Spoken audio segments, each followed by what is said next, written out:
आम चाहूँ 1 कोटी टका पर्यंत दवापाई कि निज निजर मतामत दियंती एवं निज निजर व्यावसायिक भित्तिभूमि सब प्रकार आलोचना काकटपुर अंचल रही काकटपुर थाना सोनकार संघर 28तम ब्लॉक स्तरीय सम्मेलन काकटपुर निकट कुंडई हाट निकट कुंडेश्वरी ठाकुराणी पीठ अनुष्ठित होइछि। ए सम्मेलन अस्तरंग काकटपुर एवं गोप अंचल सोनकार माने जोग देथिबा बेले राज्य सरकार निकट में 5 दफा दाबी को संघ पक्षर उत्थापन करा जाइछि। से दाबी मध्य सोनकार मानक ओबीसी भाव में ग्रहण करा सोनकार मानक शिल्पीर मान्यता देवा सहित सोनकार मानक व्यवसाय निमंते कम सुधरे बैंक ऋण जोगाई देवा एवं 60 वर्षर अधिक बयसर सोनकार को भत्ता प्रदान करने प्रमुख दाबी रही। ब्लॉक स्तरीय कार्यक्रम चली काकटपुर थाना अस्तरंग थाना एवं गोप थाना किसी अंश को लेकिन ये सम्मेलन चलती काकटपुर थाना सोनकार संघ प्रत्येक 3 वर्ष तार सम्मेलन की बजाय रखे साई पड़िशा विभिन्न ग्राम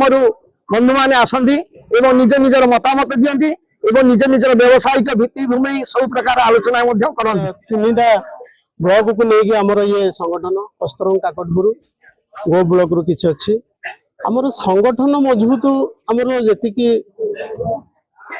प्राधान्य नुह आम कारीगर माने जो सुनार रेट बहुत बढ़ीगला कारीगर माने आउ कारीगरी करि पारना पाखे फंड्स ना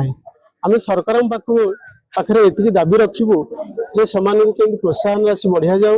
जो कि सी पुणी से धंदाटा को चल परिवार पोषण करें आम दाबी रखीचु आगुरी भी एवं भी आहरी से दाबीटा को नहीं केन्द्र पर्यंत जीवु।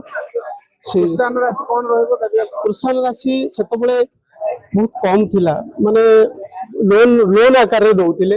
आबे कौन दौरान 10,000 15,000 टका दौर 15,000 टकर कौन रास्ता खर्च भी हेनी तेणुक लोन मध्यम जोटा सरकार दौले बैंक मैंने मानुना बैंक मैंने दौना आम दाबी करूँ से 25 लाख पर्यंत थिला बोधे पीएमएजी स्कीम रे पीएमएजी स्कीम रे आम चाहूँ 1 कोटी टका पर्यंत दवापाई कि समग्र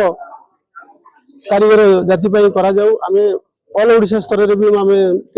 प्रतिनिधित्व करूँ बहुत थर आम से दाबी भी रखीचु बहुत जगह मंत्री पाक जाइए सब कथा करूँ आम आहरी ये दाबीटा को जेहेतु सुना रेट बढ़ी 1 कोटी टका पर्यंत से राशि बढ़ाइवाई आम अनुरोध करूँ केंद्र सरकार पाखे।